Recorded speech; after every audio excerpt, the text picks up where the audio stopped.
Hello दोस्तों, मैं Mahesh Mewada IBS coaching Ujjain online classes में आपका स्वागत करता हूं। हमने पहले वाले लेक्चर में ये देखा गया था कि मध्य प्रदेश का गठन पढ़ रहे थे। इसके पहले जो स्थिति पढ़ी थी 1800 से 18 से लेकर 1947 की पहले की स्थिति कंप्लीट हो गई थी। अब स्टार्ट करते हैं 1947 से 1956 तक की स्थिति। पहले मैप के जरिए समझते हैं, मैप बनाते हैं। देखते हैं इंदौर आपका यहां पर था, भोपाल, ग्वालियर,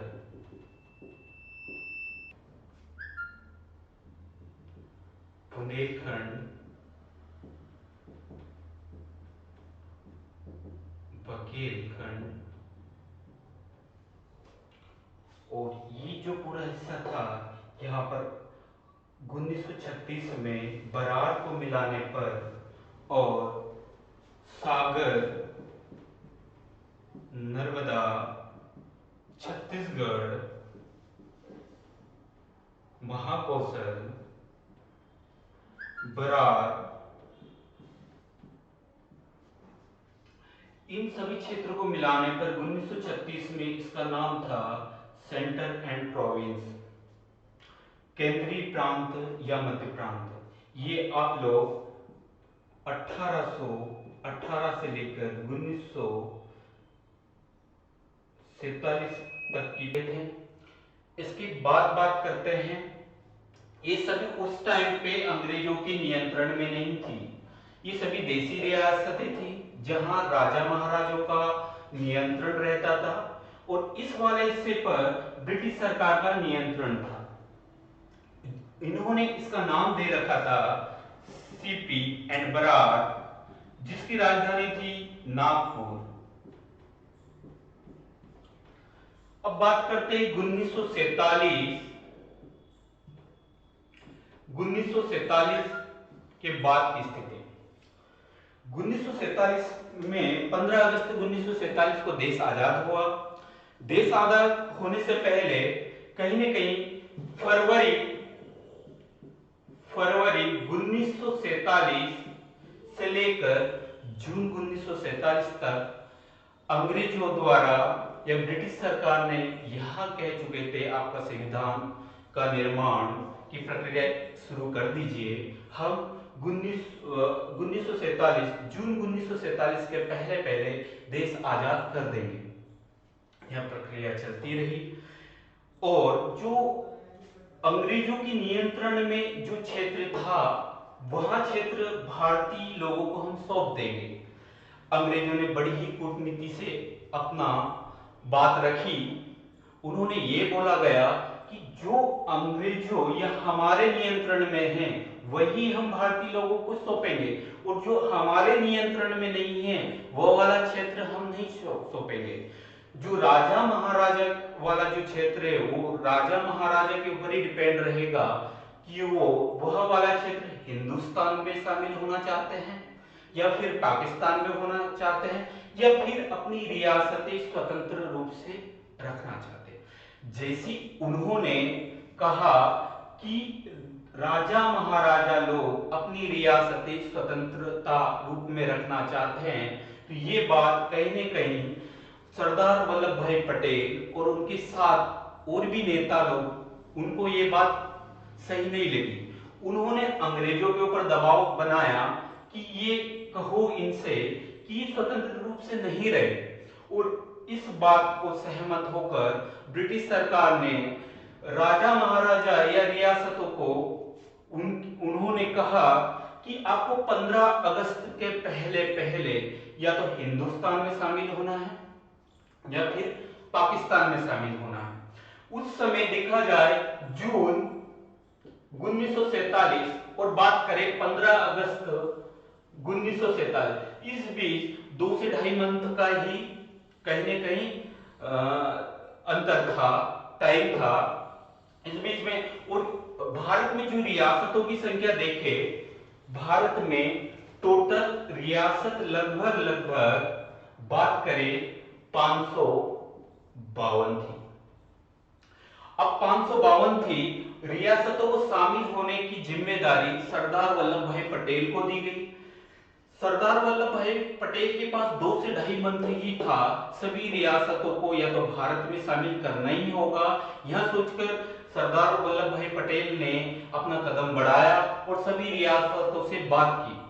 बात करें 552 रियासतों में से 547 रियासतें भारत में शामिल हो गई। 547 रियासतें भारत में शामिल हो गई और 5 रियासत भारत में शामिल होने से मना कर दिया। ये 5 रियासत की बात करें, इन्होंने भारत में विलय होने से मना कर दिया, क्योंकि अंग्रेजों ने जैसे ही कहा था कि या तो आप पाकिस्तान में शामिल हो या फिर हिंदुस्तान में, या फिर स्वतंत्र रूप से आप रह सकते हैं। जैसे उन्होंने स्वतंत्र रूप से कहा और कहीं न कहीं देसी रियासत क्यों ना स्वतंत्र रूप से रहना चाहते थे, क्योंकि उनको लगता था कि भारत में विलय हुए हैं तो जो भारत का लोकतंत्र जो बना है वो काफी डरावना बना हुआ है, काफी वो डर गए थे इससे। और पाकिस्तान में विलय होंगे तो वहां के संप्रदाय से डरे हुए थे, जो हिंदूवादी लोग थे वो संप्रदाय से डरे हुए थे। तो उन्होंने ये सोचा क्यों ना हम स्वतंत्र रूप से ही रहे। बाकी बात करें 552 में से सरदार वल्लभ भाई पटेल ने 547 भारत में विलय कर चुके थे। 5 जो रियासतें थी वो थी भोपाल, हैदराबाद, जूनागढ़, जम्मू एंड कश्मीर और एक त्रावण। 5 ही रियासतों भारत में विलय नहीं होना चाहती थी, ये स्वतंत्र रूप से रहना चाहती थी। बात करें भोपाल की, तो भोपाल मध्य प्रदेश से जुड़ी हुई है, मध्य प्रदेश के अंतर्गत रियासत आती थी। इसके बाद बात करते हैं 1947 के बाद संविधान सभा की समिति ने संविधान का निर्माण कर चुके थे और संविधान निर्माण करने के बाद जो उन्होंने 1947 के बाद जो उल्लेखित किया गया था वो संविधान में उल्लेखन है। तो भारत को 4 भागों में बांटा गया था, part A, part B, part C, part D. Part A में वहां भाग रखे गए थे जो ब्रिटिश सरकार के अधीन थे या गवर्नर के अधीन थे। पार्ट बी में वह भाग रखे गए थे जो देसी रियासत थी, जो राजा महाराजा का कहीं न कहीं राज करते थे, और विधानसभा थी। पार्ट सी में आयुक्त शासन या कमिश्नरी शासन रखा गया था। पार्ट डी में प्रायद्वीप जो एकमात्र अंडमान निकोबार द्वीप को रखा गया था। चारों भागों को देखते हैं। 4 भागों में जो बांटा गया था, बात करते हैं पार्ट ए की। पार्ट ए या भाग का में वहां भाग रखे गए थे जो अंग्रेजों के नियंत्रण में थे, जो ब्रिटिश सरकार के नियंत्रण में थे। उस भाग को ए में रखा गया था। ब्रिटिश सरकार के नियंत्रण में हमेशा बड़े ही भाग रहे हैं, तो कह सकते हैं बड़े भूभाग को पार्ट ए में रखा गया था, या फिर ब्रिटिश प्रांत वाले भाग को रखा गया था। अब मध्य प्रदेश की बात करें, ब्रिटिश सरकार के नियंत्रण में सीपी एंड बरार वाला क्षेत्र था, तो इसको सीपी एंड बरार वाले क्षेत्र को पार्ट ए में रखा गया था, जिस पर गवर्नर का शासन हुआ करता था या गवर्नर के नियंत्रण में हुआ करता था। पार्ट बी की बात करें, पार्ट बी या भाग ख, पार्ट बी में पार्ट ए से छोटे हिस्सा रहता था। छोटे हिस्से में देसी रियासतें जहां पर राजा महाराजाओं का राज या उनका नियंत्रण था, वह भाग पार्ट बी में रखा गए थे, जहां पर देसी रियासत विधानसभा भी हुआ करती थी। मध्य प्रदेश की बात करें, मध्य प्रदेश में पार्ट बी में सेंट्रल इंडिया एजेंसी जो कि ग्वालियर रियासतें इंदौर रियासतें, बुंदेलखंड रियासतें, बघेलखंड रियासतें, ये सभी मिलाकर जो है पार्ट बी में रखा गया था। पार्ट सी की बात करें, मुख्य आयुक्त विधानमंडल के साथ साथ भोपाल भी रखा गया था। पार्ट डी में ऐसे क्षेत्र रखे गए थे जो प्रायद्वीपीय क्षेत्र जो चारों ओर से जल से घिरे हुए हैं, ऐसे क्षेत्र को पार्ट डी में रखा गया था। प्रायद्वीपीय क्षेत्र मात्र भारत में एक अंडमान निकोबार द्वीप में ही रखा गया था। तो मध्य प्रदेश में बात करें प्रायद्वीपीय क्षेत्र की, ऐसा कौन सा भी क्षेत्र नहीं है जिसकी ओर चारों तरफ से जल से घिरा हो, तो पार्ट डी वाला हिस्सा मध्य प्रदेश में आते ही नहीं है। बात करते हैं तीन भाग है, part A, part B, part C. मैं बात बताता हूं कि कहीं न कहीं 1947 के बाद आगे चलकर कुछ न कुछ संशोधन होते रह गए। संशोधन होने के बाद अलग अलग रहा। पहले बात करते पार्ट ए की। पार्ट चार तीनों पार्टों को एक एक करके समझेंगे विद डायग्राम, विद मैप के साथ। पहले पार्ट ए को समझते हैं, फिर पार्ट बी को समझेंगे, पार्ट सी को समझेंगे, ताकि आपको कोई डाउट नहीं रहे। आने वाली एग्जाम में जो भी आए 2021 में व्यापम में सारे क्वेश्चन से बहुत गहराई तक पूछे जाते हैं, ताकि आप सभी क्वेश्चन को अच्छे से कवर कर सके। तो पहले बात करते हैं पार्ट ए की। पार्ट ए के बारे में बात कर रहे थे। पार्ट ए भाग का, इसके पहले 1818 से लेकर 1947 की स्थिति जारी थी। 1947 के पूर्व स्थिति बात करें, बराड़ वाले क्षेत्र को मिलाकर नागपुर, यहां पर सागर और नर्मदा वाले क्षेत्र मिलाकर 1936, 24 अक्टूबर 1936 को मिलाकर ये वाले हिस्सा को एक नया नाम दिया गया था, जिसका नाम था सेंट्रल प्रोविंस, मध्य प्रांत नाम दिया गया था। अब इसमें संभाग की संख्या 5 थी और जिलों की संख्या 22। अब जिलों की संख्या 22 कब थी? 1936 और 1947 के पहले, आजादी के पहले बात करें कि पार्ट ए में जिलों की संख्या बताइए, तो जिलों की संख्या 22 थी। और 1947 के बाद जिलों की संख्या कितनी हो गई?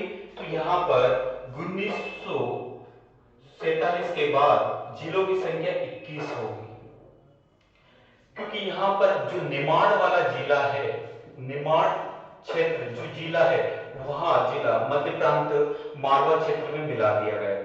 इसके ऊपर जो मालवा क्षेत्र है, इसमें मिला दिया गया था। तो इस भाग से क्वेश्चन आ सकते हैं, 1947 के पहले जिलों की संख्या कितनी है? तो जिलों की संख्या 22, 22। और आजादी के बाद जिलों की संख्या कितनी हुई? तो आजादी के बाद जिलों की संख्या 21। आगे बात करते हैं, इसका गठन की 24 अक्टूबर 1936, सीपीएन बराड़ इसका नाम है। विधानसभा 1936 में जब इलेक्शन हुए थे, पहले मुख्यमंत्री राघवेंद्र राव बने थे, जब विधानसभा सीटों की संख्या 131 थी। बाद में बढ़कर इस भाग की विधानसभा सीटों की संख्या 232 हो गई। 232 भागों, 232 विधानसभा सीटों पर चुनाव हुए। चुनाव होने पर 194 194 सीटें राष्ट्रीय कांग्रेस पार्टी लेकर आई, जिन्होंने अपनी सरकार बनाई। सरकार बनाने के बाद उन्होंने पहले मुख्यमंत्री आजादी के बाद रविशंकर शुक्ल बने, और इनका कार्यकाल 1952-1956 तक रहा, क्योंकि पहली बार चुनाव 1952 में हुए थे। राज्यपाल की बात करें, राघवेंद्र राव, जो पहले सीएम 1836 के समय बने थे, वही राज्यपाल राघवेंद्र राव बने। राजधानी इस वाले क्षेत्र की बनाई गई नागपुर। आ सकता है कि पार्ट ए की राजधानी क्या थी? पार्ट ए की राजधानी नागपुर थी। अब यह क्षेत्र, ये बराड़ वाला क्षेत्र मराठी भाषा क्षेत्र था। और जबलपुर निमाड़ छत्तीसगढ़ वाला क्षेत्र हिंदी भाषा क्षेत्र था। तो इस क्षेत्र में मराठी प्लस हिंदी दोनों क्षेत्रों को मिलाकर सीपीएन बरार बना। अब इन 5 संभाग में कौन कौन से जिले हैं वो देख लेते हैं। आप चाहो तो इसको स्क्रीनशॉट लेकर नोट कर सकते हैं। आपके खुद के नोट्स एग्जाम टाइम पर सबसे सदुपयोग रहते हैं। आगे बात करते हैं, इन 5 ही संभागों को जिले के रूप में देखते हैं। किस संभाग में कौन कौन सा जिला है। बात करें 5 संभाग में, अलग अलग संभाग में जिलों की संख्या। पहला संभाग जबलपुर संभाग। जबलपुर संभाग में जबलपुर, सिवनी, मंडला, सागर, दमोह 5 जिले शामिल थे। नर्मदा संभाग की बात करें, नरसिंहपुर, होशंगाबाद, बैतूल, छिंदवाड़ा, निमाड़, इसमें भी 5 जिलों की संख्या थी। आगे बात करते हैं नागपुर संभाग। नागपुर संभाग में नागपुर, वर्धा, चांदा, भंडारा, बालाघाट। नेक्स्ट जो रहेगा चौथा संभाग छत्तीसगढ़, रायपुर, बिलासपुर, दुर्ग। बरार संभाग की बात करें, बुल्डाना, अकोला, अमरावती, यवतमाल। इन टोटल सभी जिलों की संख्या देखी जाए तो 21 है। एक जो जिला था निमाड़, जो ये जिला है ये हटा दिया गया, अब ये मालवा प्रांत में शामिल कर दिया गया था। ठीक है, पहले एक रतलाम संभाग भी हुआ करता था। रतलाम संभाग को परिवर्तित कर इंदौर संभाग में मिला दिया गया था, तो रतलाम संभाग अब नहीं है। अब बात करते हैं, ये आपका पार्ट ए कंप्लीट हो गया। अब बात करते हैं पार्ट बी की। पार्ट बी को भी मैप की सहायता से जानेंगे और समझेंगे क्या स्थिति रही और क्या नहीं।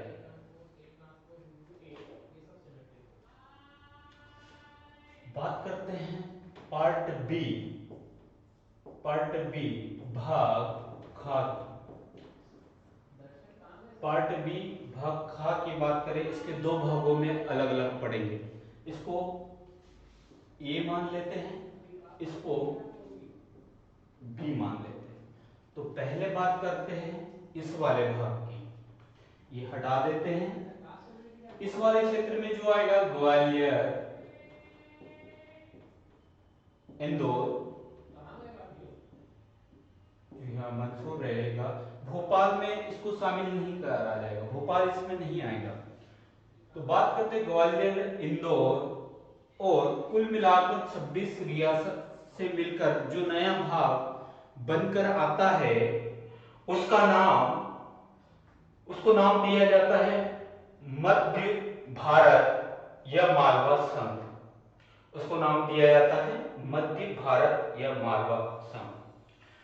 अब ये वाला भाग देसी रियासत वाला भाग था, इसमें अंग्रेजों का कोई नियंत्रण नहीं रहा। जब अंग्रेजों का नियंत्रण नहीं रहा तो किसका नियंत्रण था? राजा महाराजाओं का। मुख्य रूप से बात करें 2 रियासत की, ग्वालियर रियासत की और इंदौर रियासत की। ग्वालियर रियासत में जो थे सिंधिया जी का राज था और इंदौर रियासत की बात करें होलकर राजाओं का राज था। अब ये दोनों रियासत उस समय बहुत प्रसिद्ध रियासत थी और इन दोनों रियासत में आपस में प्रतिस्पर्धा की भावनाएं थी।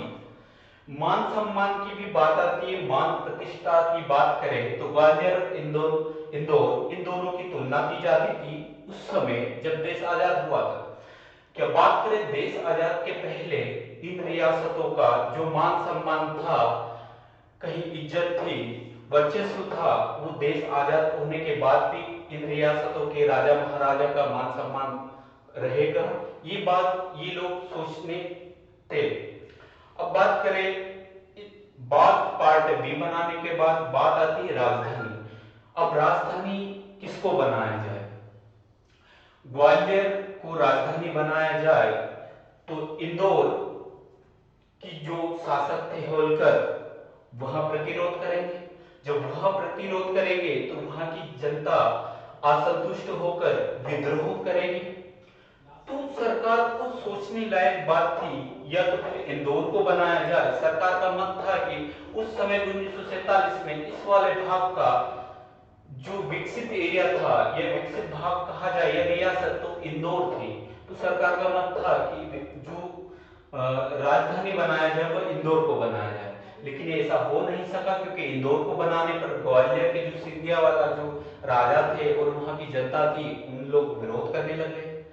तो सरकार बड़ा ही उलझन वाला फैसला था, आखिरकार किसको ही राजधानी बनाया जाए। तो सरकार ने इस बीच एक रास्ता निकाला। रास्ता निकालने के बाद एक रास्ता आया, क्यों ना इन दोनों क्षेत्र के जो राजा थे और उनकी जो राजधानी, इन दोनों, ग्वालियर को भी राजधानी बना दी जाए और इंदौर को भी राजधानी बना दी जाए, जिससे यहाँ की जनता भी विरोध ना करे और यहाँ के राजा महाराजा भी संतुष्ट होकर सहमति हो सके। तो ये कहने पर, सरकार की बात मानने पर, इन दोनों राजाओं ने, दोनों रियासतों की जनता ने ये बात एक्सेप्ट की, और एक्सेप्ट करने के बाद राजधानी इंदौर बनाई गई। अब इंदौर 6 मंथ की राजधानी कहा जाता है, लेकिन इंदौर की जो राजधानी 1 जनवरी से 15 जुलाई तक इंदौर की राजधानी रहेगी। 1 जनवरी से लेकर 15 जुलाई तक इंदौर की राजधानी, उसके बाद ग्वालियर की राजधानी 16 जुलाई से 31 दिसंबर तक रहेगी। अब बात करें कि ये कितने मंथ की रहेगी, तो जो इंदौर की राजधानी है वो कहीं ना कहीं 6.5 माह की राजधानी है, और ग्वालियर की राजधानी की बात करें 5.5 माह की राजधानी। आप देखोगे कि बुक में देखा गया कि बुक में लगभग 6 मंथ की राजधानी बताई गई। फिक्स डेटा तो यही है कि 1 जनवरी से लेकर 15 जुलाई तक 6.5 माह की राजधानी इंदौर थी, और उसके बाद 16 जुलाई से लेकर 31 दिसंबर तक 5.5 माह की राजधानी ग्वालियर थी। अब एग्जाम में आता है कि ग्रीष्मकालीन राजधानी किसको कहा जाता है, तो सीधी सी बात तात्पर्य यहाँ देख सकते हैं कि 1 जनवरी से लेकर 15 जुलाई का मौसम के बीच में जो आता है, गर्मी का सीजन आता है, तो इसको ग्रीष्मकालीन राजधानी कहते हैं। तो कहा जाता है कि इंदौर या ग्रीष्मकालीन राजधानी कौन सी थी, पार्ट बी की, तो इंदौर राजधानी। अब 16 जुलाई से लेकर 31 दिसंबर तक इस समय मौसम सर्दी का रहता है, तो यह शीतकालीन राजधानी, इसलिए कह सकते हैं ग्वालियर शीतकालीन राजधानी है। अब बात करें सीएम की, सीएम किसको बनाया जाए, तो आगे चर्चा करते हैं, पूरा इसको थोड़ा विस्तार में समझ लेते हैं। जितने भी क्वेश्चंस आएंगे वो आपको कुछ डाउट नहीं रहेंगे, आपको पूरी किसी भी एग्जाम, चाहे वनडे एग्जाम की बात करें या पीएससी की बात करें, किसी भी एग्जाम में पूरा कवर करके रखेंगे, पूरा कवर रहेंगे, हर क्वेश्चन का आंसर आपके पास रहेगा। तो बात करते हैं आगे, इसका देखते हैं, बात करते हैं इस भाग के मुख्यमंत्री की। तो 1948 में चुनाव हुए, उस समय 99 विधानसभा की सीटें थी। अब राष्ट्रीय कांग्रेस और देसी रियासत के राजा महाराजों ने वहां वोट भी किया, लेकिन राष्ट्रीय कांग्रेस ने यहाँ पर कहीं न कहीं जीत हासिल की और अपनी सरकार बनाई, और सरकार बनाने के बाद सीएम जो बने वो लीलधर जोशी, या फिर इनको लीलाधर सेठ के नाम से भी जानते थे।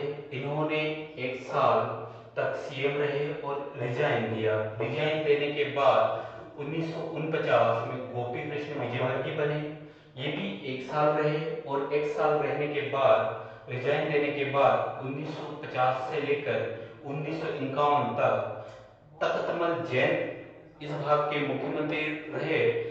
जैसी 1951 के बाद बात करें, 1951 के बाद जो संविधान के अनुसार जब चुनाव हुआ 1951 में, 1951 में जब संविधान नियम के अनुसार चुनाव हुआ, तो 1951 से लेकर 1955 मिस्त्री लाल गंगवाली ही यहाँ के मुख्यमंत्री रहे, और बाद में 1955 से लेकर 1956 तक तख्तमल जैन यहाँ के दोबारा मुख्यमंत्री बने।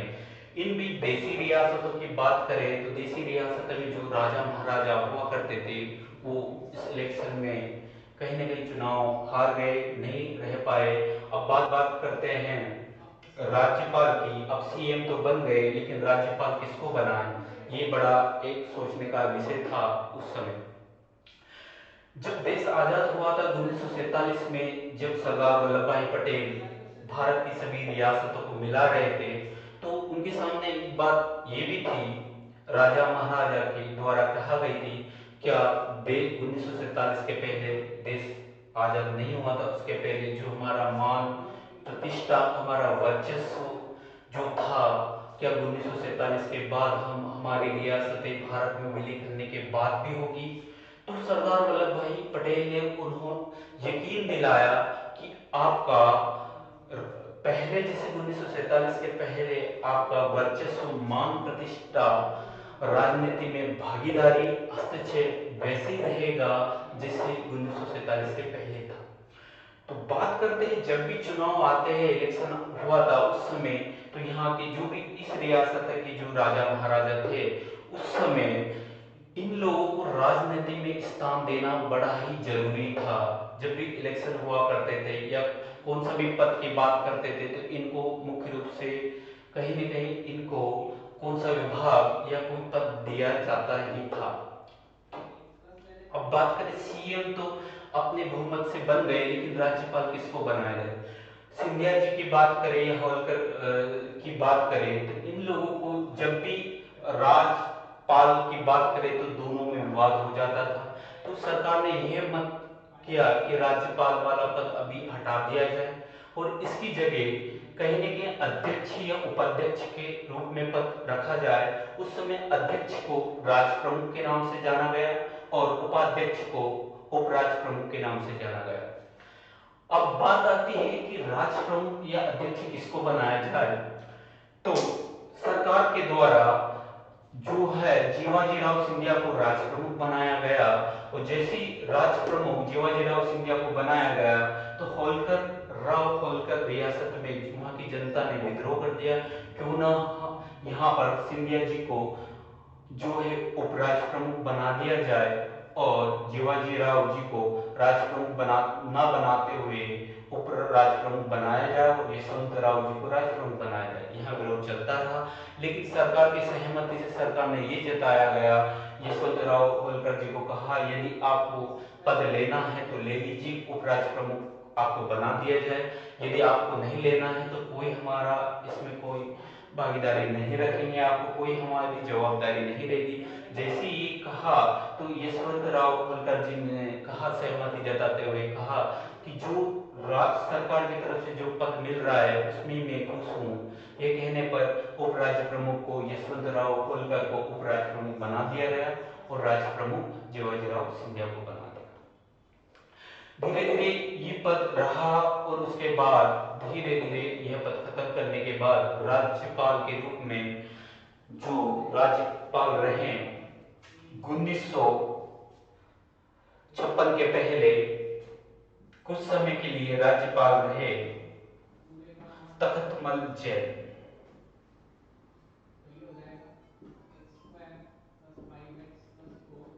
जैन रहे। अब ये तो सीएम की बात हो गई, राज प्रमुख की बात हो गई, उपराज प्रमुख की बात हो गई। अब बात करते हैं यहाँ पर संभागों की, कौन से संभाग, कितने संभाग थे, कौन सा जिला था, वो बात करते हैं। कितनी रियासतें थी, तो यहाँ पर बताया गया था टोटल 26 रियासतें थी। एक बार संभाग वाइज जिलों को देख लेते हैं, फिर आगे बढ़ते हैं। तो बात करते हैं पार्ट बी की। तो पार्ट बी में कुल टोटल प्रशासनिक दृष्टिकोण से मालवा भाग में 3 संभाग और 16 जिले थे। अब संभाग की बात करते, पहला संभाग था गिर्द संभाग। गिर्द व्यापम की पिछली एग्जाम में देखा गया, 2017 की एग्जाम में पूछा गया था गिर्द संभाग में कौन कौन से जिले आते हैं। एक गिर्द किसी 4 जिलों का नाम दे दिया था कि गिर्द मध्य प्रदेश के गिर्द संभाग में कौन सा जिला था, तो कह सकते हैं गिर्द संभाग का या ग्वालियर का पुराना नाम गिर्द संभाग है। ये आपको याद रखना है कि ग्वालियर का नाम ही गिर्द संभाग है। तो इसमें बात करते हैं ग्वालियर, मुरैना, भिंड, शिवपुरी, गुना। इंदौर संभाग में इंदौर, उज्जैन कोई संभाग नहीं था, जो उज्जैन इंदौर में शामिल था। इंदौर, उज्जैन, राजगढ़, शाजापुर, देवास और विदिशा। 1956 के पहले रतलाम भी संभाग हुआ करता था, जिसमें जिलों की संख्या रतलाम, मंदसौर, झाबुआ, धार, निमाड़। एक बात और बताते हैं, रतलाम संभाग 1 नवंबर 1956 में हटाकर इसमें जो जिले थे वो इंदौर संभाग में मिला दिए गए और रतलाम संभाग को हटा दिया गया। एक और क्वेश्चन आता है, जो निमाड़ जो वाला जिला है पहले ये पार्ट ए में था, इसको निमाड़ संभाग में मिला दिया गया था 1947 के बाद। तो देखा जाए ये पूरा ग्वालियर और इंदौर वाला जो ए पार्ट के रूप में पड़ा था, जिसको पार्ट बी में रखा गया था, लेकिन 2 भागों में डिवाइड करा था उस वाले क्षेत्र को। तो पार्ट ए वाला जो खंड है ग्वालियर इंदौर वाला क्षेत्र कंप्लीट होता है। अब बात करते हैं बुंदेलखंड और बघेलखंड की, वो भी मैप की सहायता से अपन समझते हैं। पार्ट बी के पहले अपन समझ चुके थे। अब पार्ट सी वाला भाग जो बुंदेलखंड रियासत और बघेलखंड रियासत, यहाँ पे भी राजा महाराजों का ही शासन था। यहाँ पर ब्रिटिश सरकार का कोई नियंत्रण नहीं था, इसलिए ये रियासतें कुल मिलाकर 1947 में सरदार वल्लभ भाई पटेल ने भारत में विलय की। अब इसमें कुल जो रियासतें थी, पहले बात करते ये वाला है बुंदेलखंड रियासत, बघेलखंड और उसके पहले जो पड़ा है ग्वालियर, इंदौर, ये सभी चारों भागों को एक पार्ट में रखा गया था। 1948 से लेकर 1950 तक ये भाग पार्ट बी में थे और उसके बाद 1950 के बाद 1956 तक पार्ट सी में रखा गया। अब बात करते हैं, इसमें कुल रियासतों की संख्या 38 थी। अब देखा जाए मध्य प्रदेश में पूछा जाता क्वेश्चन कि कौन से भाग में सर्वाधिक रियासतों की संख्या है, तो मध्य प्रदेश में सर्वाधिक रियासतों की संख्या पार्ट सी में बुंदेलखंड रियासत और बघेलखंड रियासत में थी। अब आगे बात करते हैं, बुंदेलखंड रियासत और बघेलखंड रियासत को दोनों भागों को मिलाकर 1948 में जो दोनों भागों को मिला गया और मिलाने के बाद एक नया भाग आया, उस भाग का नाम दिया गया विंध्याचल प्रदेश। तो ये दोनों भागों को हटा दिया गया तो एक नया भाग बना आपका विंध्याचल प्रदेश।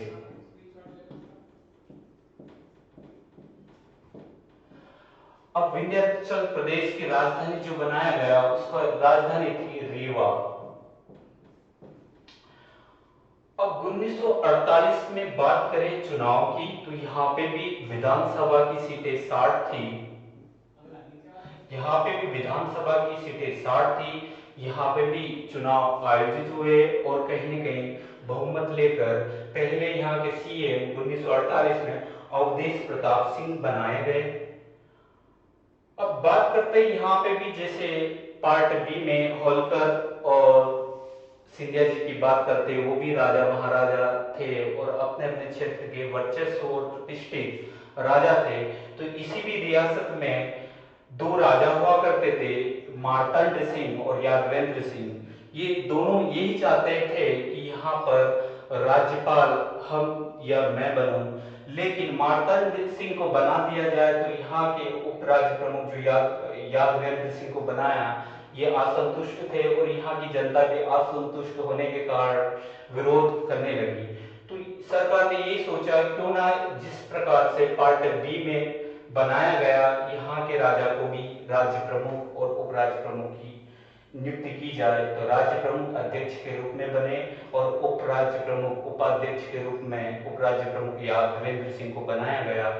यह क्रम कंटिन्यू 1948 से लेकर 1950 तक चलता रहा और 1950 में फिर कहीं पहली बार चुनाव 1900 संविधान निर्माण होने के बाद 1950 में चुनाव हुए और चुनाव होने के समय यहाँ की विधानसभा की संख्या 60 ही थी और चुनाव होने के पश्चात यहाँ पर राष्ट्रीय कांग्रेस ने यहाँ पर अपना बहुमत लिया गया और बहुमत होने के बाद 40 सीटों से जीते और इन्होंने पहले अपने सीएम बनाए गए, जिनका नाम था शंभुनाथ शुक्ल, तो पूछा जाता है पार्ट सी के पहले सीएम कौन थे।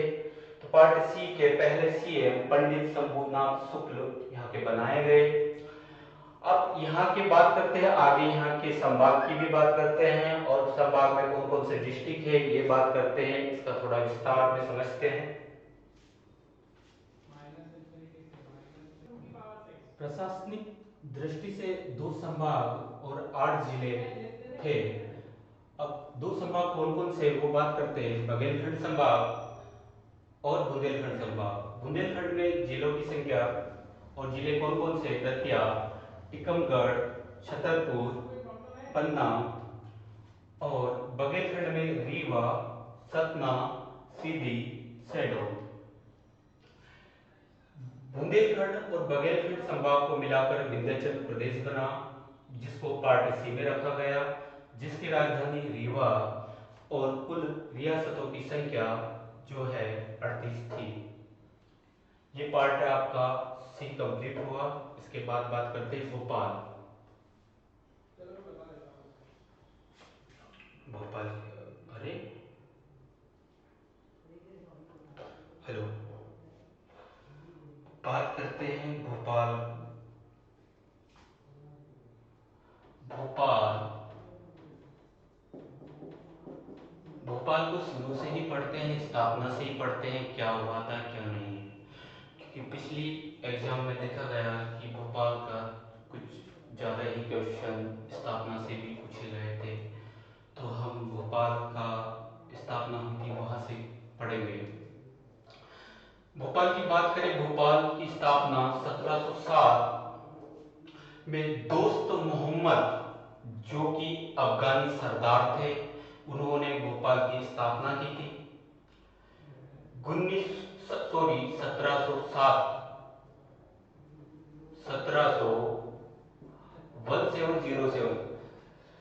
दोस्त मोहम्मद अफगानी सरदार ने स्थापना की थी। उनका जो लड़का था, उनका लड़का का नाम था यार मोहम्मद खान। दोस्तों मोहम्मद की मृत्यु होने के बाद यार मोहम्मद खान भोपाल का शासक बना, और भोपाल का शासक बनने के बाद यह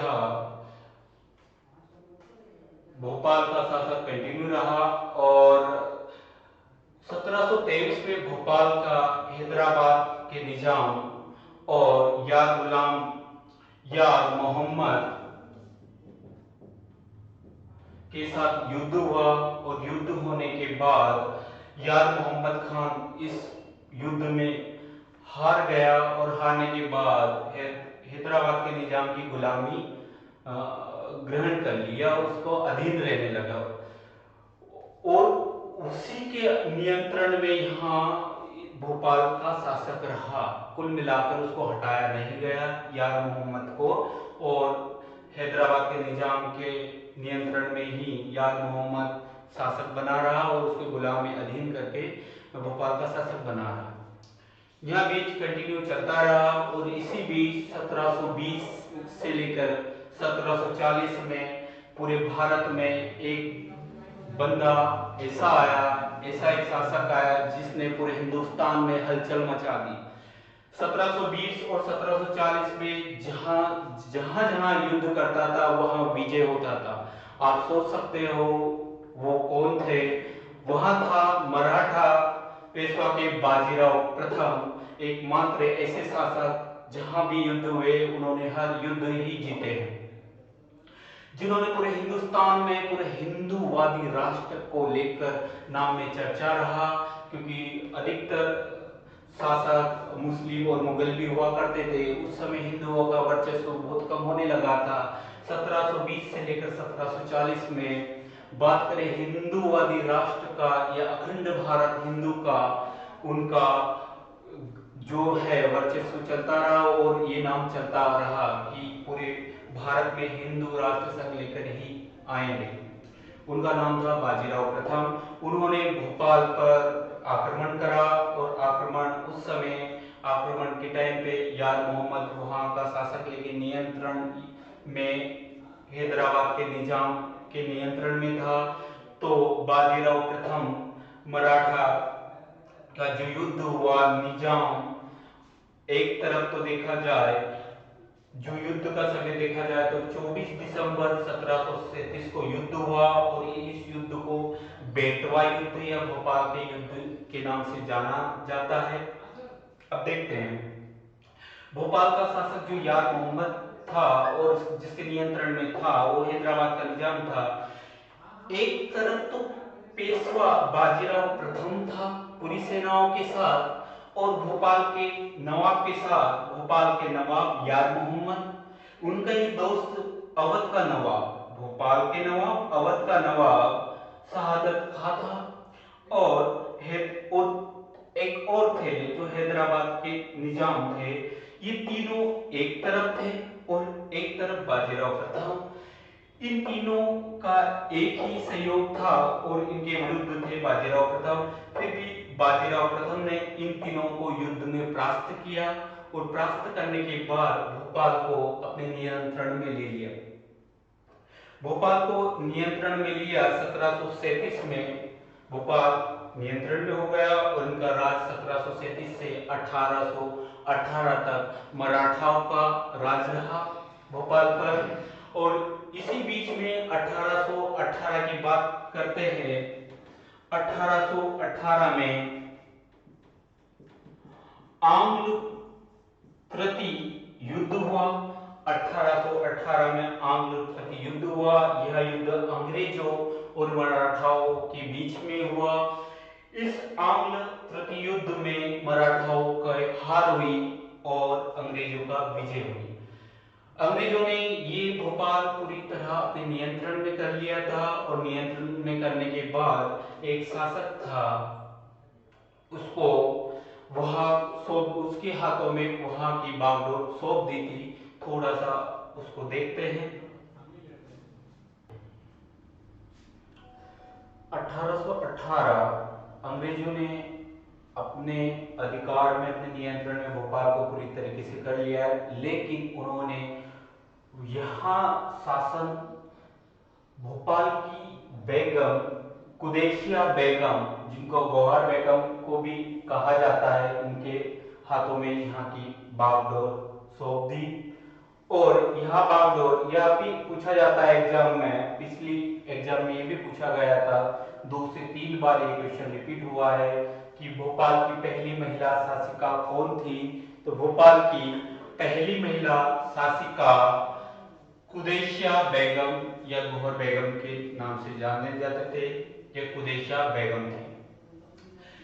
इनका 1819 से लेकर 1947 तक इनके ही वंशज का राज रहा। यह बात करें 1926 से लेकर या कुदैशिया बेगम का अंतिम शासक 1926 से लेकर 1950 तक अंतिम शासक अमीदुल्ला खां रहा। और 15 अगस्त 1947 आजाद होने के बाद भोपाल रियासत जो है भारत में विलय होने से मना कर दिया था। सरदार वल्लभ भाई पटेल ने समझौतों के साथ इसको विलय किया। विलय करने पर कहा गया था यदि आपको विलय नहीं होना है तो आपको 3 बातों का ध्यान रखना होगा कि यदि आप यहाँ की जनता के ऊपर आप हिंसा नहीं करोगे, जो भी रहेगा भारत के साथ जो भी काम रहेगा या आगे की प्रणाली भारत की बातों को भी ध्यान रखोगे।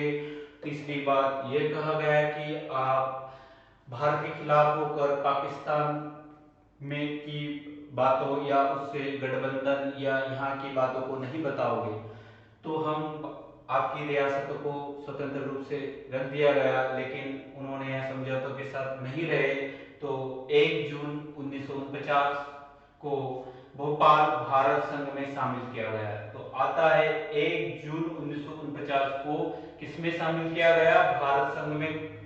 1 जून 1949 को भारत संघ में शामिल किया गया।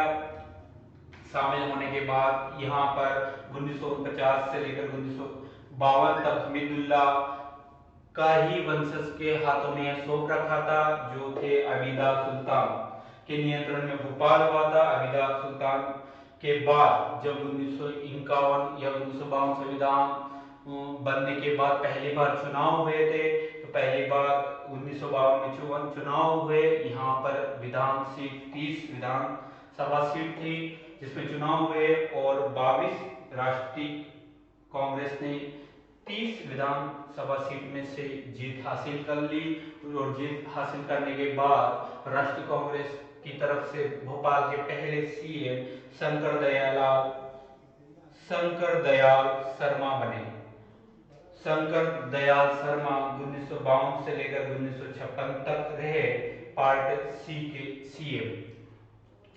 अब पार्ट सी या part C, part B, party A के बाद बात करते हैं। कहीं न कहीं भाषा के आधार पर फिर राज्य का पुनर्गठन किया गया।